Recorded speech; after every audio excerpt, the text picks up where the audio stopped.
Shalom adik-adik, kita bertemu lagi di pembahasan firman Tuhan anak-anak sekolah minggu yang disediakan oleh HKBP Bandung Reformanda.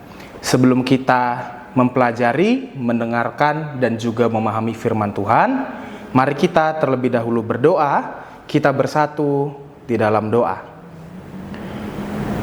Allah Bapa yang bertahta di dalam kerajaan surga, kami berterima kasih Tuhan atas kehidupan yang Engkau berikan kepada kami. Tuhan, kami akan mendengarkan firman-Mu.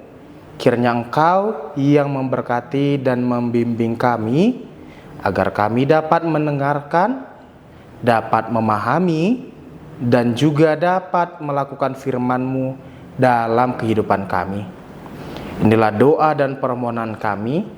Dalam nama anak-Mu Tuhan Yesus Kristus, kami berdoa dan mengucap syukur kepadamu.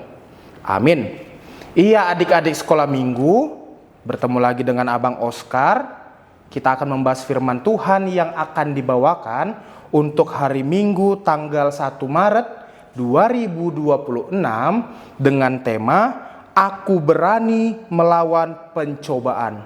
Aku berani melawan pencobaan.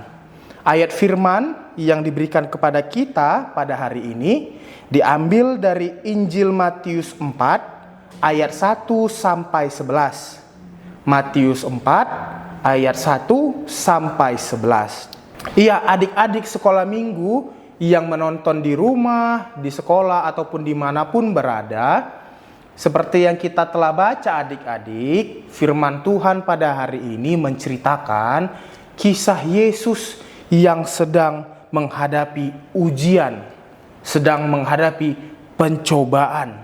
Dia menghadapi itu karena iblis yang sedang menggodanya. Nah, jadi ternyata adik-adik, Yesus pada saat itu sedang berpuasa 40 hari, 40 malam. Nah, kalau kita berpuasa pasti kita merasakan lapar. Nah, adik-adik pernah nggak merasakan lapar atau pernah nggak merasakan haus? Ketika kita lapar ataupun kita haus, pasti kita jadi lebih mudah untuk digoda, lebih mudah untuk emosi, lebih mudah untuk marah-marah, begitu kan? Nah, jadi Yesus dalam posisi lapar, ia digodai oleh iblis. Apa yang dibilang iblis kepada Yesus? Yang pertama, iblis bilang, ubahlah batu ini menjadi roti. Hei Yesus, kamu lapar, ubahlah batu ini jadi roti biar kamu kenyang. Kalau kamu memang Tuhan, pasti kamu bisa mengubahnya jadi roti. Itu kata iblis untuk mencobai Yesus. Tapi ternyata adik-adik, kita dapat lihat jawaban Yesus, bahwa Yesus berkata, kehidupan itu bukan tentang cuman makanan. Nah, bukan cuman tentang makanan, tapi apa? Yesus bilang, hidup itu juga tentang firman Tuhan. Nah, jadi kalau ada adik-adik di sini yang mau makan, tapi berebut ke kakaknya, ke adiknya sampai pukul-pukulan, bahwa ingatlah, makanan itu bukan yang paling penting ya. Kita penting untuk makan, tapi jangan sampai karena makanan kita melawan hukum Tuhan. Karena Yesus telah berkata bahwa hidup bukan cuma dari makanan, tapi juga dari firman Tuhan. Nah, yang kedua adik-adik, Yesus dicobai oleh iblis dan iblis berkata, Yesus, coba jatuhkan dirimu dari bumbungan bait Allah ini. Kalau engkau adalah Tuhan, engkau pasti selamat. Kalau engkau yang maha kuasa, engkau pasti selamat. Tapi Tuhan lagi-lagi menjawab kepada sang iblis, hei iblis, siapa engkau? Mengapa engkau yang mengatur hidupku? Jangan sampai engkau mencobai Tuhan Allahmu. Lalu iblis kembali menggoda untuk yang ketiga kalinya adik-adik. Apa yang dibilang iblis? Hai Yesus, sujudlah menyembah aku, kata si iblis. Karena kalau engkau sujud menyembah aku, seluruh kerajaan, seluruh kemegahan yang ada di dunia akan diberikan kepada Yesus. Tapi Yesus lagi-lagi menjawab adik-adik, bahwa yang punya kerajaan dan juga kemegahan itu bukan iblis, tapi Tuhan Allah. Jadi Yesus tidak perlu menyembah iblis. Bukan dia yang mempunyai dunia ini, tetapi Allah lah yang mempunyainya. Kita dapat lihat adik-adik, Yesus dicobai sebanyak 3 kali. Tapi Yesus tetap untuk mengikut Allah. Dia tidak mau tergoda oleh iblis. Begitupun dengan hidup kita adik-adik, begitupun dengan diri kita, termasuk adik-adik, anak-anak sekolah minggu.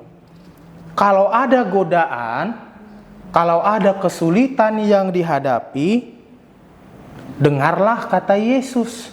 Jangan kata-kata orang-orang atau ajakan-ajakan yang tidak baik. Misalnya, kita disuruh oleh ibu kita untuk kita mandi, tapi kita tidak mau mendengarkannya karena kita maunya main game terus. Nah, jangan seperti itu.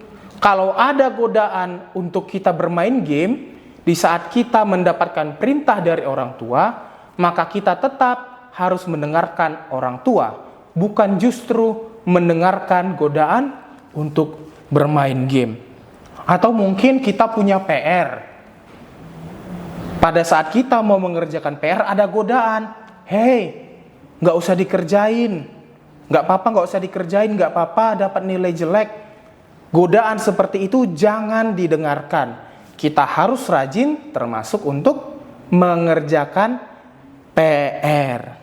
Atau mungkin kita mau berangkat sekolah minggu, kemudian dibawa jumpa temannya bilang, hei, ayo kita jajan aja, gak usah ikut sekolah minggu.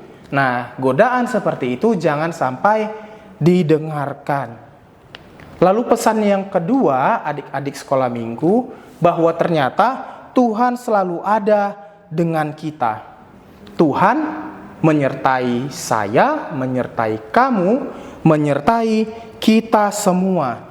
Jadi, kalau adik-adik mungkin merasa sedih, adik-adik mungkin merasa sedang dalam ujian, adik-adik mungkin merasa takut, jangan lupa adik-adik sebutkan dalam nama Yesus. Nah, jadi misalnya adik-adik takut untuk mengerjakan ujian, takut nilainya rendah. Nah, adik-adik bisa belajar dan jangan lupa ketika mengerjakan ujian, katakan dalam nama Yesus. Mari kita untuk mengikut Yesus, untuk dapat taat, bahkan juga dalam situasi sulit yang adik-adik hadapi. Amin. Kita berdoa. Tuhan, kami berterima kasih atas firman-Mu pada hari ini. Pada saat ini kami belajar untuk dapat tetap teguh mengikut Engkau, untuk tidak tergoda ajakan-ajakan iblis. Biarlah Tuhan, agar kami dapat menjadi adik-adik sekolah minggu yang baik dan setia mengikut Engkau. Inilah doa dan permohonan kami, dalam nama anak-Mu Tuhan Yesus Kristus, kami berdoa dan mengucap syukur. Amin.